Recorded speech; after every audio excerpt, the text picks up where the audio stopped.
The judge leaned back in his worn leather chair, a smug half-smile curling under his wire-rimmed glasses.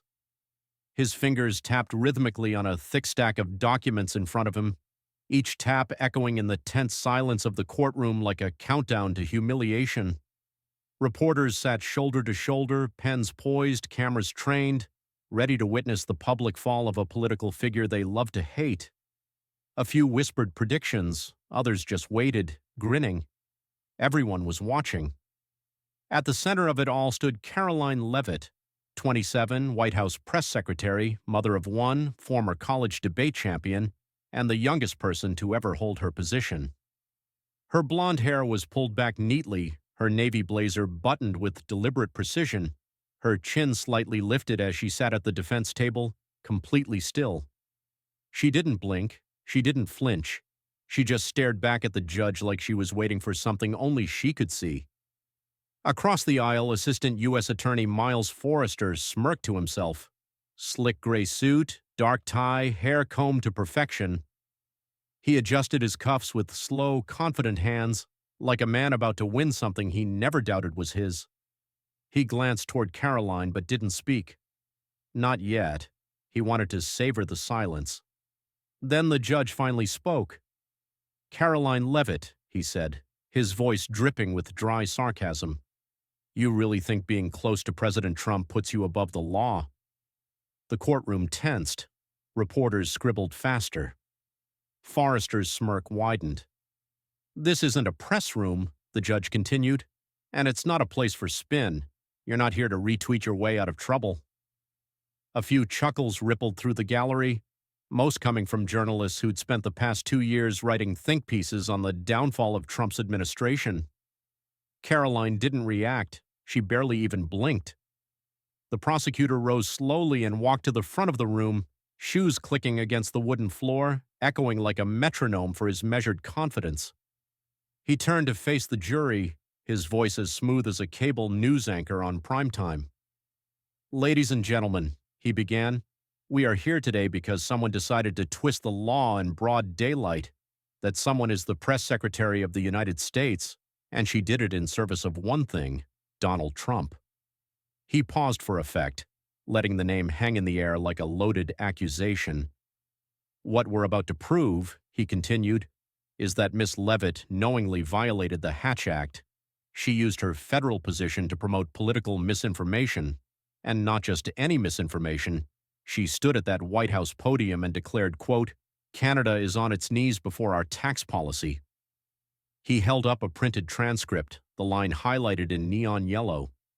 This wasn't a slip of the tongue. It was a strategic choice, a calculated move to elevate Trump by humiliating an ally, all under the veil of official government communication. The jury shifted. Cameras clicked. Forrester paced. "Now we all know the Hatch Act was designed to prevent this very thing, government officials using their office to influence elections or push partisan propaganda. The law is clear. The intent is undeniable. And today you'll see the evidence." He stepped back, confident and calm, as though the case was already closed. The judge adjusted his glasses again, then turned his gaze to Karoline, who still hadn't said a word. "Are you going to sit there forever, Miss Leavitt?" he asked. "Or are you just waiting for someone to come tweet in your defense?" More laughter from the crowd. Even a few jurors cracked slight smiles. The prosecutor returned to his seat, his confidence now bordering on smugness. He tugged at the cuffs of his jacket and leaned back, as if watching the final act of a play he'd written himself. Karoline didn't move. Her fingers remained gently laced on the table in front of her. Her posture didn't shift. But there was something unnerving in the way she stared at the judge, her blue eyes unflinching. The silence, once interpreted as defeat, started to feel more like calculation, like she was letting everyone burn through their assumptions before stepping into the fire herself. The judge leaned forward, his voice low and taunting now. "What's the matter, Miss Leavitt? This isn't TikTok. You can't just drop a clever one-liner and ghost." A few chuckles turned into full laughter. Even someone in the back snorted. The courtroom was enjoying itself. And then the prosecutor couldn't help himself. He stood again, gesturing with one hand. You see, Your Honor, that's silence? That's not strategy. That's guilt. That's the sound of someone who knows she's caught and has nothing to say. He turned to face Karoline, his smile stiff and theatrical. If you had a defense, now would be the time to give it. Unless, of course, you're waiting for Trump to phone it in. He sat back down, hands folded neatly in front of him. The reporters were scribbling furiously now, already writing headlines in their heads. Karoline still hadn't said a word, but now something shifted. A flicker of something behind her eyes. Her lips pressed together, not in frustration, but with the patience of someone who had been underestimated her entire life. And then she smiled. It wasn't smug. It wasn't nervous. It was the kind of smile that hits a second too late, the kind you realize you should have feared before it showed up. She stood calm and composed, every camera tilted her way, every eye locked in. And for the first time since the trial began, Karoline Leavitt spoke. Are you still here? Don't hesitate. Smash that like button so I can see you. Karoline hadn't even finished pushing in her chair before the prosecutor was back on his feet. Miles Forrester couldn't let her steal momentum, not even for a second. He strode toward the jury box, paper in hand, voice rising just enough to fill the room without shouting. Let's not forget why we're here, he said, glancing toward the gallery before locking eyes with the jury. We're not here to debate social media.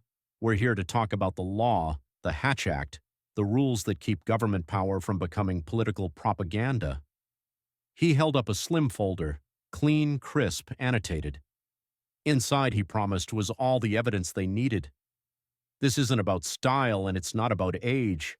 It's about responsibility, about knowing where the line is and watching someone leap over it while smiling for the cameras. He turned to the screen behind him. The courtroom lights dimmed slightly as a slide flashed to life. Date, February 15th, 2025. White House press briefing, Exhibit A. On screen, a still image of Karoline at the podium appeared, poised, focused, mid-sentence. Her quote was emblazoned in bold letters beneath the frame. Canada is on its knees before our tax policy. Forrester stepped closer to the display, gesturing like a man delivering a TED Talk. This wasn't just rhetoric, it was misdirection. A carefully timed statement crafted to paint Trump's policies as dominant, while demeaning a foreign ally in the process. That's not press secretary work.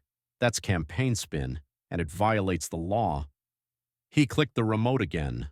More slides, headlines from major news outlets, political reactions from foreign diplomats, screenshots of social media users mocking or amplifying the quote.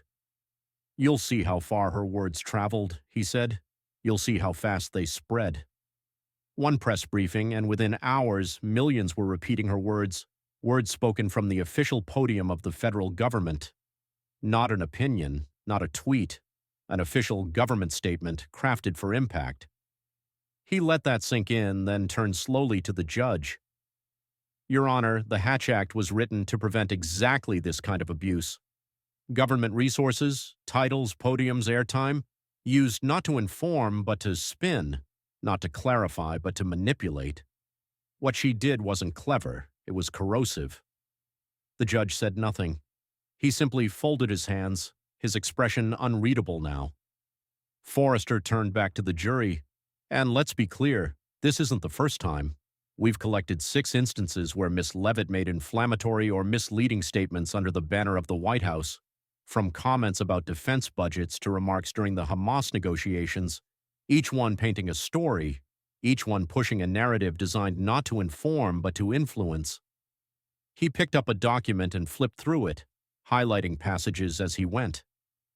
This is a pattern, a strategy, not a mistake.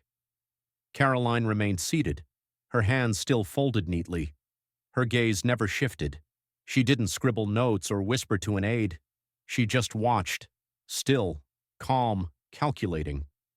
Some jurors glanced her way, their expressions flickering with uncertainty. Forrester pressed forward. And we're not here to criminalize political views. Let me be clear, this isn't about Trump. This is about misuse of a public role.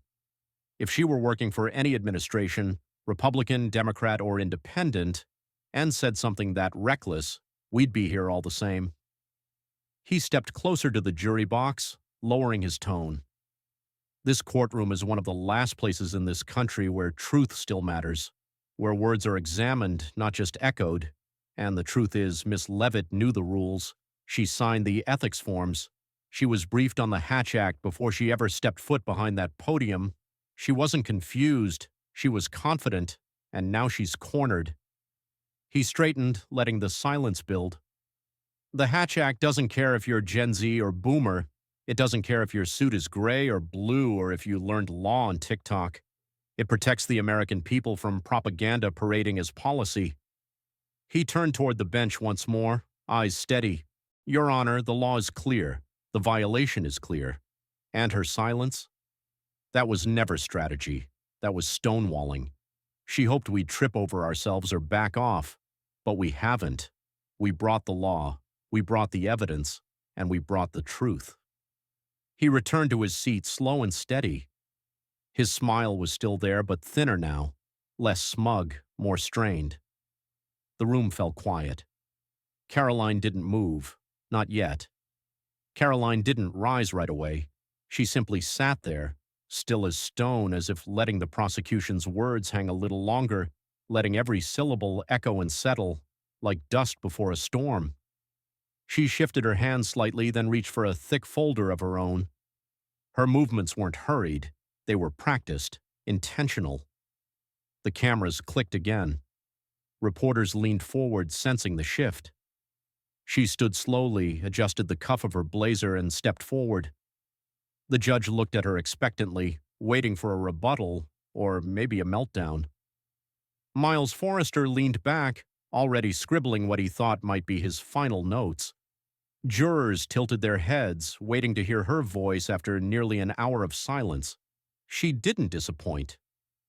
Your Honor, Karoline began, her voice calm but unmistakably clear. I'd like to thank the prosecution for the drama. Honestly, I almost clapped. The gallery froze. The prosecutor's pen stalled mid-sentence. She took a step closer, her heels clicking quietly on the floor. But unfortunately for them, they brought a script to a courtroom. And I'm not the character they thought I'd be. A murmur ran through the audience. Not loud, not yet, but curious. Eyes darted toward one another. Some smiles formed in the corners of lips. Even the judge's expression faltered for a moment, as if something unexpected had just broken through the routine. Karoline held up her folder, flipping deliberately to a highlighted page. We've heard a lot about the Hatch Act, haven't we? She looked around, then to the jury. But here's what no one on that side of the room wants to admit. This law, the one they say I broke, was written in 1939. She paused. 1939. Before social media, before the internet, before television, before X, before TikTok, before people carried the news in their pockets. She held up her phone, a simple black device, then placed it on the table with a soft tap. They're trying to apply a typewriter law to a smartphone world, trying to prosecute me for communicating in the way every press secretary now does, directly, instantly, and publicly. She looked at the judge. Respectfully, Your Honor, that's not justice. That's confusion in a black robe. The courtroom exhaled. Laughter from the Trump corner, some stifled chuckles from jurors.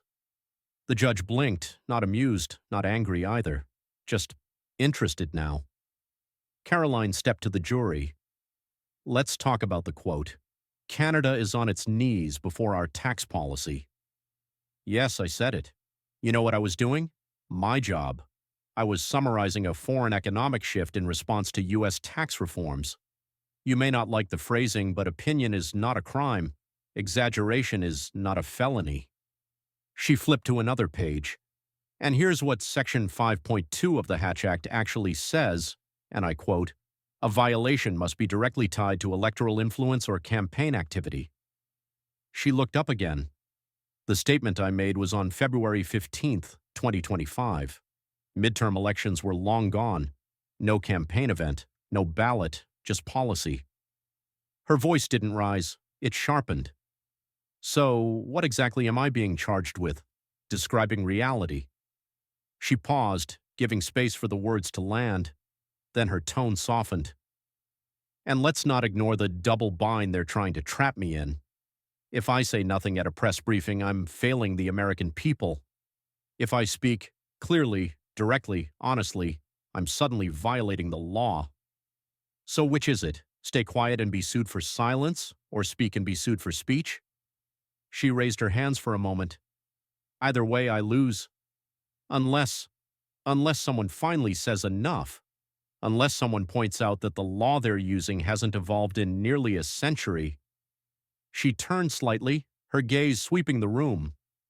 In 2018, a federal case, Jenkins versus State Department, determined that if a law hasn't been updated to account for new communication platforms, it can't be applied retroactively to punish people for using them.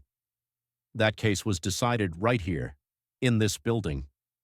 She held up another sheet, finger tapping on the highlighted citation. Legal precedent isn't a suggestion. It's the backbone of our system. Forrester stirred uncomfortably in his chair. The judge leaned forward, flipping through his own copy of the statute. Karoline didn't stop. They say I abused power. No, I used my position to inform. And now they're scrambling to use a rotary phone regulation on a Gen Z press secretary. She leaned slightly closer, voice quieter but more cutting. Let me make it simple. You can't find an electric car with a horse and buggy map, and you can't prosecute digital speech with analog laws. Laughter now, louder this time. Someone in the gallery clapped once before realizing they weren't supposed to. She turned to the judge. Your Honor, the government's own ethics committee proposed updating the Hatch Act 2 years ago to include clearer language around social media and real-time digital communication, but Congress hasn't passed it. So what exactly are we doing here? The judge looked up slowly. Are you saying the Hatch Act doesn't apply at all? I'm saying it doesn't apply to this situation. Not legally, not logically, and they know it. Her voice dropped, quiet but firm.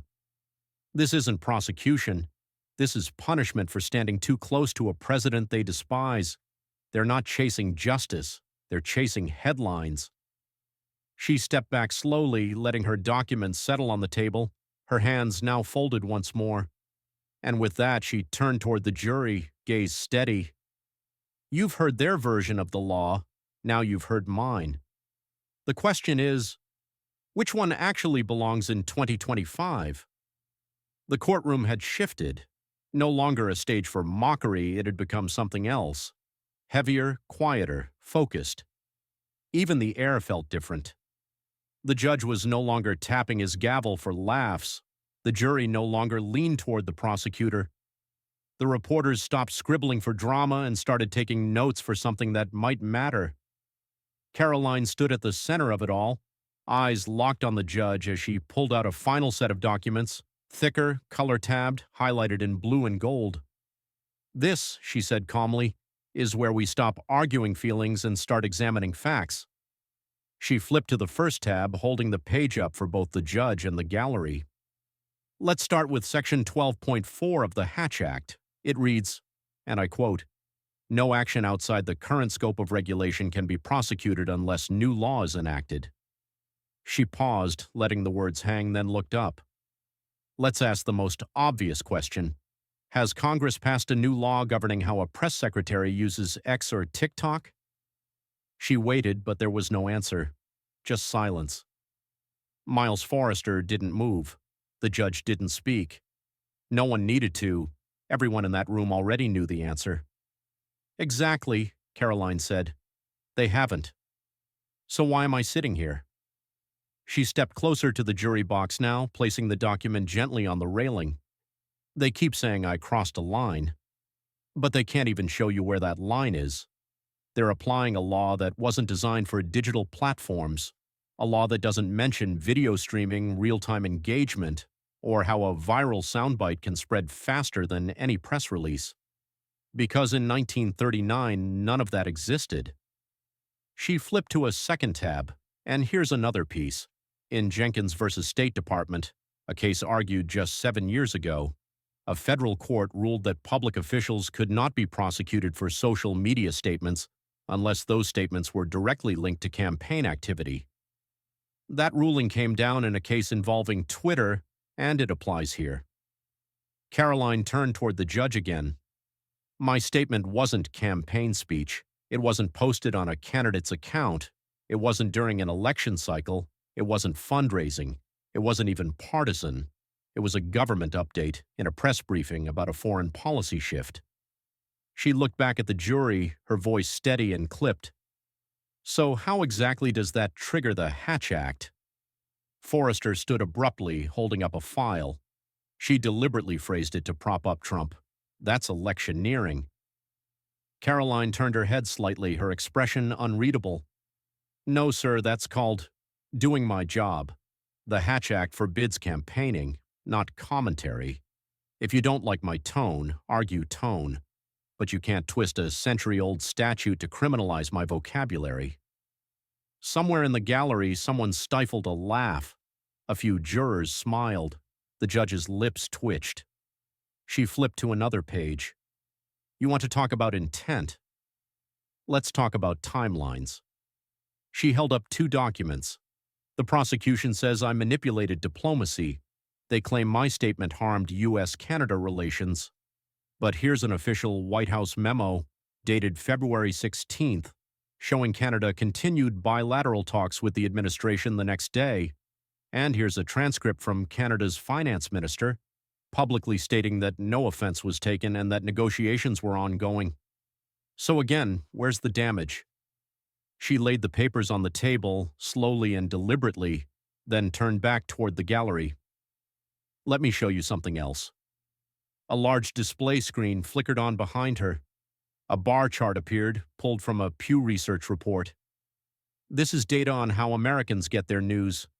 Nearly 70% of adults under 35 now rely on social media as their primary source. Compare that to only 18% who watch cable news daily. She turned to the jury. So when I speak through social media, I'm not dodging legacy channels. I'm meeting Americans where they already are. That's not manipulation. That's communication. She gestured toward the screen again. Now let's flip it. Let's say I hadn't made a statement. Let's say I stood at the podium and said nothing. That silence would have been called evasion, dereliction of duty. They'd ask, why won't the press secretary address policy? So I speak, and I'm charged. I stay silent, and I'm accused. She paused, eyes locked on the judge.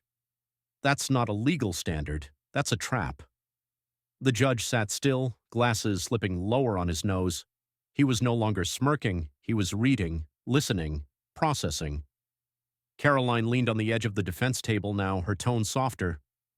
I'm not saying the Hatch Act is useless. I'm saying it's outdated. And outdated laws, when applied without context, stop protecting people and start silencing them. She turned her gaze to the jury once more, her voice clear and rising. You heard the prosecution say this isn't about Trump, but let's be honest, it is. This case wouldn't exist if I worked for a different president. They're not applying the law neutrally. They're using it like a political hammer, not to build anything, but to break someone they don't like. She stepped back to center. This trial isn't just about me. It's about the rules we choose to follow in the 21st century. It's about whether we allow laws to evolve or let them strangle the very voices they were supposed to protect. And finally, she said, lifting one last sheet of paper, here's the government's own Ethics Committee report from 2023, recommending an update to the Hatch Act to clarify digital communications. Recommendation submitted, never passed. She placed it down. Then she folded her hands in front of her once more. So again, if Congress never approved the update, if the law doesn't define what they say I broke, if the precedent protects me, and if no harm occurred, what exactly are we doing here? For a few seconds, nobody moved. Karoline stood steady, hands folded, her final document still lying untouched on the table. Her eyes didn't search for approval. She didn't gloat. She didn't smile. She simply waited. like someone who had delivered the final word and knew the rest would crumble on its own. The judge adjusted his glasses again, but this time his fingers moved slower, more deliberate, as if buying time to rethink everything. Jurors exchanged glances, not with confusion, but with dawning recognition, like something had just shifted under their feet. Miles Forrester didn't speak. He stared at the floor for a beat too long, lips pressed into a line. Then suddenly, like a man jolted from sleep, he stood and grabbed a thick new folder from his desk. His hand trembled slightly. "Your Honor," he said, voice louder than before, almost theatrical. "The prosecution has recently obtained new evidence." Karoline didn't flinch. She slowly turned her head toward him, her expression unreadable, as Forrester walked briskly toward the bench and dropped the folder with a heavy thud. "Inside," he said, "is an audio recording from the February 15th press briefing. A portion of Miss Leavitt's statement was previously left out. After saying Canada is on its knees, she continued with, and I quote, 'They deserve it for standing against America.'" Gasps rippled through the courtroom. Reporters surged forward in their seats. Some phones were already raised, live streaming. A few Trump supporters in the gallery furrowed their brows, whispering rapidly to one another. The judge raised one eyebrow. "Is that quote verified?" "It will be, Your Honor. It came from an internal recording, submitted just yesterday." Karoline stepped forward slowly, hands behind her back. "Yesterday?" "Yes. Submitted after the case had already begun?" "That's correct." She raised her eyebrows slightly, voice calm. "So this bombshell evidence just happened to show up at the 11th hour." Forrester's jaw tightened. It came from a protected channel. The clearance delay. Karoline cut in, voice like ice. No chain of custody, no timestamp, no metadata, just a conveniently timed audio clip. How very Netflix of you. The gallery laughed. This time even a few jurors cracked smiles. She turned to the judge. "Your Honor, if this recording was so essential, why wasn't it part of the original submission? Why wasn't it verified? Why wasn't it disclosed during discovery?" She held up her hand. "And more importantly, how do we even know it hasn't been doctored?" That phrase, "they deserve it," sounds like a perfect villain line. A little too perfect. Forrester's voice cracked slightly. "Are you accusing the government of fabrication?" "I'm accusing the prosecution of desperation." She pointed toward the jury. "They've lost control of the narrative, so they're trying to flood the courtroom with emotion instead of law. This isn't evidence, it's theater." The judge glanced at the folder, then back at Karoline. "Miss Leavitt, do you deny saying it?" "I don't recall those words in that order." "And unless that file comes with raw data, edit logs, and original source confirmation, I have no reason to accept it as legitimate, and neither should this court." She turned toward the jury, voice rising just slightly. "This is exactly what happens when weak cases fall apart. They scramble, they bait, they twist. They wait until the last minute to throw whatever they can to the wall and hope it sticks." She looked back at the judge. "I request that this evidence be reviewed by a neutral digital forensics team, immediately, and until then it has no place in these proceedings." The judge nodded slowly, turning the folder over in his hands, clearly weighing the request. Forrester stepped back, pale now. His voice had dropped to nearly a whisper. "This is a serious allegation, Your Honor." "So is trying to rewrite reality because you didn't like the truth," Karoline replied. She walked back to her seat, calm as ever, her heels clicking on the floor like punctuation marks. She didn't sit. She stood next to her chair, facing the jury. "They said I abused power. They said I harmed diplomacy. But even Canada hasn't complained. They're still in talks with us, still trading, still our ally. So I'll ask again, what exactly are they accusing me of?" Silence followed. Forrester remained frozen at his desk, flipping through papers that now looked less like evidence and more like scraps. The judge leaned back in his chair, no longer amused, no longer skeptical, but thoughtful, quiet, and visibly conflicted. The jury stared at Karoline, a few nods, a few frowns, but not at her, and in that moment it was clear. The prosecution hadn't just failed to prove its case, it had lost the room. The judge didn't speak right away. He sat behind the bench, shoulders slightly hunched, eyes locked on the pile of documents spread out before him like puzzle pieces that no longer fit together. His fingers traced the spine of the file Forrester had just delivered, but he didn't open it again. Instead, he removed his glasses slowly and placed them down with a soft clink. Karoline stood motionless beside her chair. Forrester sat slumped across from her, his confidence long gone, his gray suit wrinkled from the weight of defeat. The gallery had gone still.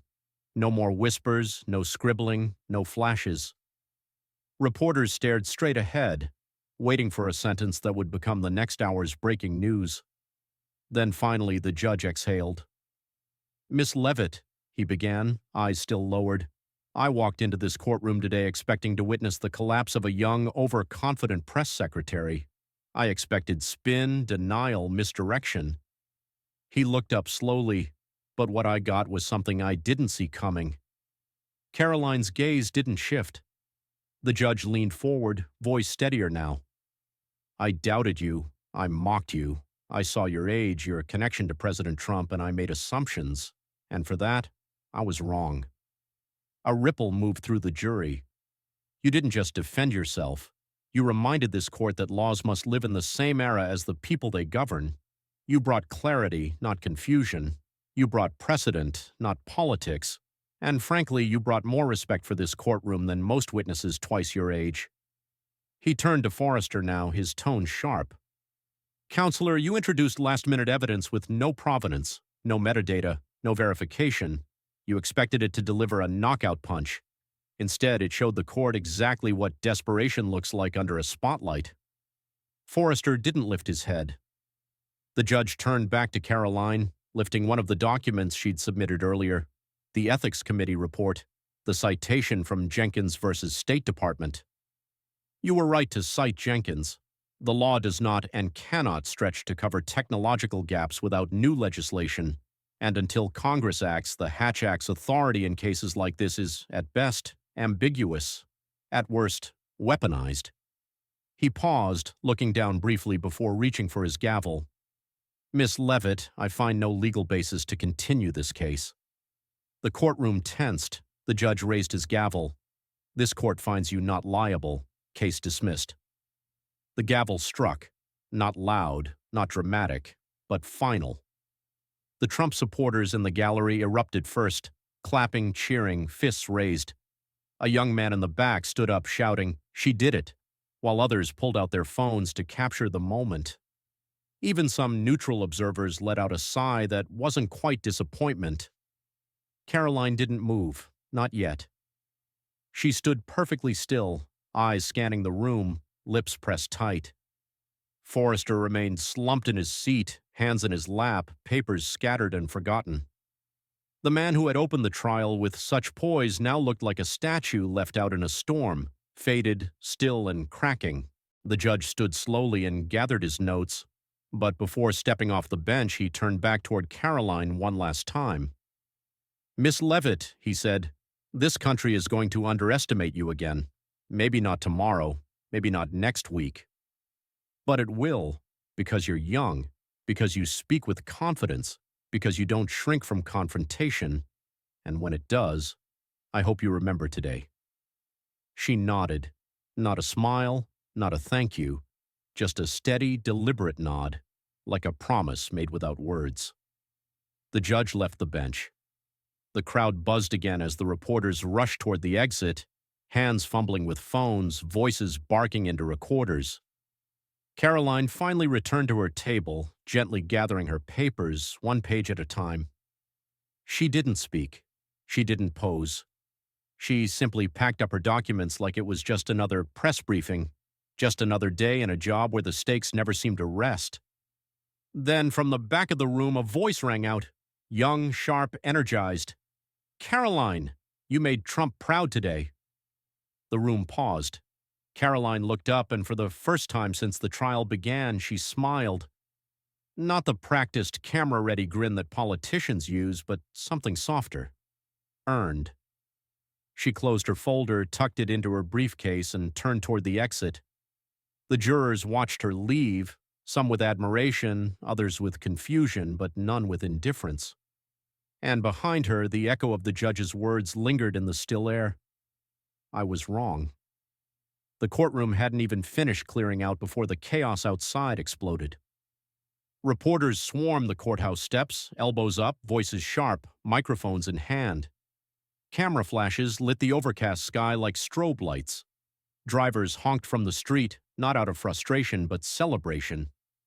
Somewhere, a speaker blasted Lee Greenwood. The moment was already bigger than the trial. Karoline stepped through the exit doors with calm precision, flanked by two aides and trailed by legal staff trying to keep up. Her navy blazer still perfectly pressed, her blonde hair catching what little sunlight peeked through the clouds. But it wasn't her appearance that drew the crowd's attention. It was her stillness, her clarity.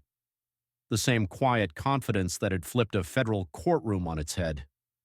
Karoline, Karoline, how does it feel to win?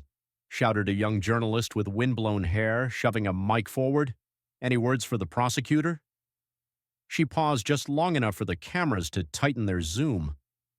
I feel like logic and truth did their job, she said simply. And I hope the prosecution learned that the law is not a tool for political revenge. It's for protecting people, all people. The crowd quieted for a half second, just enough time for the weight of her words to land. Then a chorus of follow-ups exploded. Do you think this was a win for President Trump? She didn't flinch. It's a win for truth, and yes, it's a win for President Trump, because he taught me never to back down from a fight, especially when the facts are on your side. The answer shot through every outlet like a bullet. Inside of an hour, number Karoline Leavitt was trending on X. Supporters flooded the platform with memes, edits, remixes. One viral post read, "She didn't just beat the system, she rewrote the playbook." Another showed the judge's quote, "I was wrong," paired with side-by-side photos of Karoline's smirk at the start and her smile at the end. A conservative influencer posted a split screen. On one side, the moment the prosecutor's last-minute evidence flopped. On the other, Karoline quoting the law back at him like a professor. Caption, "Don't bring boomer laws to a Gen Z fight."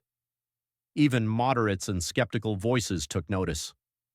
A legal analyst on a left-leaning podcast admitted, she exposed something bigger than the case, the fact that our legal code hasn't caught up with our technology. You don't have to like her politics to see that. Late-night shows clipped together the trial's biggest mic-drop moments. Her line about the rotary phone versus Wi-Fi? Instant gold. TikTok creators turned it into an audio track layered with Gen Z edits. Teenagers used it for memes. Young lawyers stitched their own videos breaking down the sections of the Hatch Act she quoted. It wasn't just a victory, it was a cultural moment. And for the people watching, especially the younger ones, it wasn't just about Karoline defending herself. It was about someone their age speaking with clarity, confidence, and command in a room designed to shut people like her out. By the time she got into the black SUV waiting at the curb, the crowd had swelled. Flags waved, phones pointed, voices cheered. But inside the vehicle, she didn't celebrate. She just exhaled. She watched as the courthouse faded behind her and DC rolled past the window, phone buzzing nonstop in her lap. The message was clear. This wasn't the end of something. It was the beginning. By the following morning, the headlines weren't just about the trial. They were about the system. They were about the law. And most of all, they were about her. Every network, left to right, had Karoline Leavitt's face on their homepage. Press Secretary schools the court read one headline. Gen Z just rewrote the legal playbook read another. The Wall Street Journal framed it as a blow to institutional rigidity. MSNBC called it a wake-up call for lawmakers. Fox News ran a full segment titled, "The Woman Who Outplayed Washington." But the real fallout started behind closed doors, in conference rooms, committee halls, and Senate offices. Within 48 hours, two conservative lawmakers had proposed new legislation aimed at updating the Hatch Act. Their messaging was clear. Karoline's trial had exposed the ambiguity of laws written before the internet, and they needed to catch up. One of them even quoted her directly on the House floor. Using horse and buggy laws to police electric cars? That's not enforcement. That's dysfunction. It wasn't just the right moving either. Across the aisle, Democratic staffers were holding emergency briefings. The optics of the trial, the age gap, the generational clash, the outdated statute, had struck a nerve with younger voters. Quietly, a few party strategists admitted that Karoline had put them on defense. One aide, speaking off the record, was quoted saying, "She didn't just win the case, she embarrassed the process." In law schools across the country, professors rewrote their syllabi mid-semester to include Leavitt versus United States as a modern case study. Legal blogs exploded with debate. Was she right? Had the Hatch Act really outlived its scope? Should press secretaries be treated like campaign operatives in a social media age? Could precedent protect political speech that lived outside campaign season? And then there were the think pieces. In The Atlantic, Gen Z isn't just voting, they're litigating. In Politico, Karoline Leavitt's trial signals a new generation of political combatants. In Vox, when laws fail, narratives win, and she told the better one. Social media was even louder. Young Americans, especially those feeling politically disillusioned, saw her as something they hadn't seen in a long time, someone in government who didn't flinch, didn't ramble, didn't fold, someone who actually read the law and used it as a weapon of truth, not as a trap of tradition. One viral TikTok showed a high school civics class cheering as their teacher played a clip of Karoline dismantling the prosecutor's argument. The caption read, "When your government unit suddenly feels relevant." College debate teams stitched clips of her argument into highlight reels. Law students turned her speech into mock trial study guides. Even progressive Gen Zers, many of whom disagreed with Trump's policies, found themselves privately respecting her composure and command. "She's sharp," one liberal Twitter user wrote, "and she's dangerous because of it." Meanwhile, inside Trump's inner circle, the tone was different. They weren't just proud, they were recalibrating. Karoline had proven that Gen Z conservatives could fight on their own turf, not just with opinions, but with constitutional literacy and cold-blooded legal logic. She didn't shout. She didn't meme her way out. She stood her ground and walked the system like she'd built it herself, and that shook people. By the weekend, whispers of a future beyond the press podium began swirling. Some floated her name for a congressional run. Others whispered about the possibility of grooming her for something bigger, a strategist, a communications director, maybe even a political candidate in her own right. One GOP senator posted simply, "She's not the future, she's the now." But amid the applause and fallout, there was another side stirring.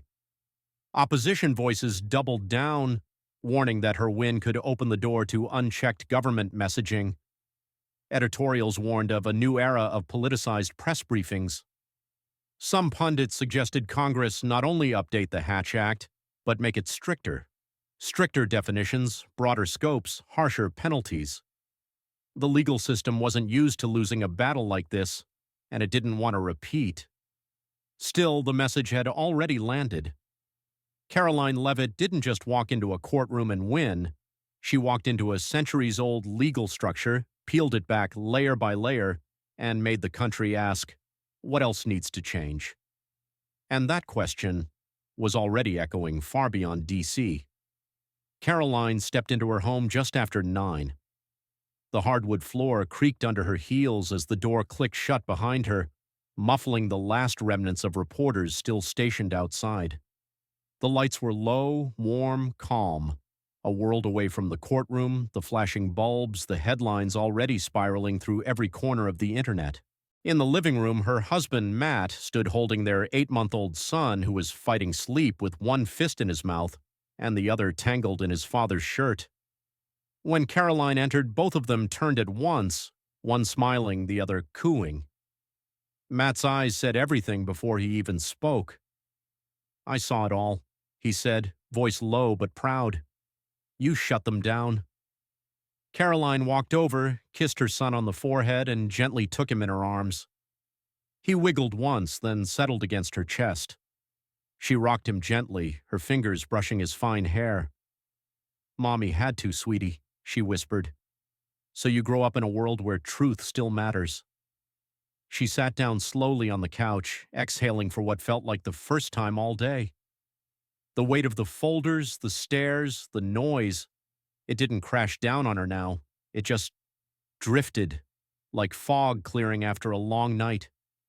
Matt sat beside her, arm draped behind the couch, not saying much, because he didn't need to. This wasn't a night for celebration. It was something more than that. Not victory, not vengeance. Just the quiet relief of knowing she'd told the truth, and it had actually mattered.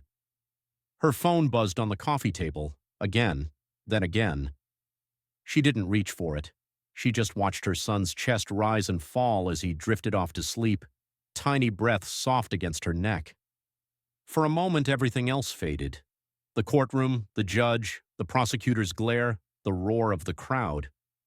What remained was what had always driven her, not just duty or party or politics, but the responsibility that came with voice, and the deeper one that came with motherhood, because she hadn't stood up there only for Trump, or Gen Z, or even herself.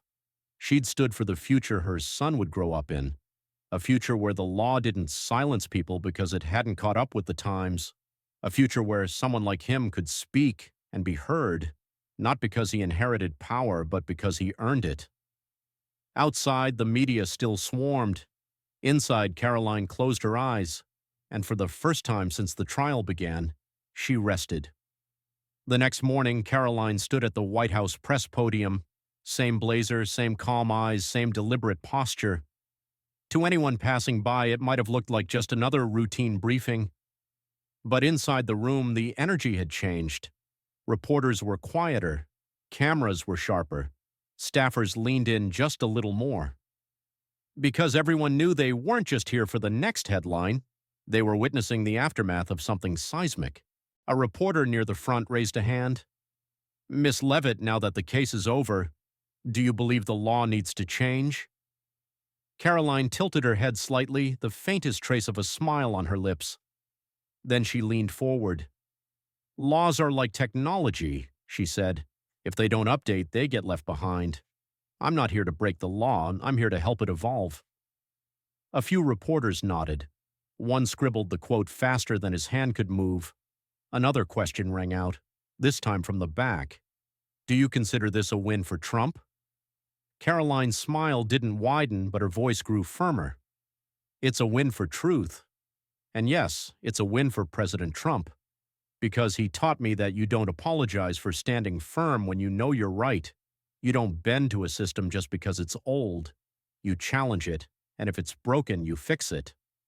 Within minutes, the clip was already on X, trending again under hashtags like Shocky, Gen Z vs Boomer Laws, and Kake Karoline won. TikTok creators dubbed her lines over lo-fi beats. Edits showed her courtroom speech alongside historic protest footage. She wasn't just being quoted, she was being followed. But beyond the digital noise, the story had already done its deeper work. In classrooms, students debated the Hatch Act for the first time in decades. In Congress, legislation began moving, and across the country, young people, many of whom had felt disconnected from politics, from law, from anything that looked like government, finally saw someone who didn't just speak their language, she spoke for them. Karoline's courtroom victory wasn't about loopholes or partisanship. It was about showing what happens when a generation raised on screens, speed, and skepticism walks into a system built in another century and says, "We're not waiting for permission to belong here." She didn't shout. She didn't flinch. She didn't fold. She listened. She learned. And then she fought back, with the very rules meant to silence her. So, what's the takeaway? In a country that prizes free speech and progress, you don't beat outdated systems by running from them. You walk straight into the fire, you bring the facts, and you speak the truth until even the silence has to listen.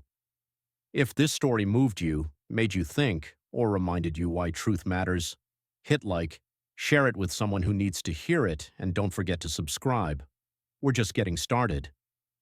More stories of people standing up, speaking out, and rewriting the rules are on the way. Let's challenge broken systems together.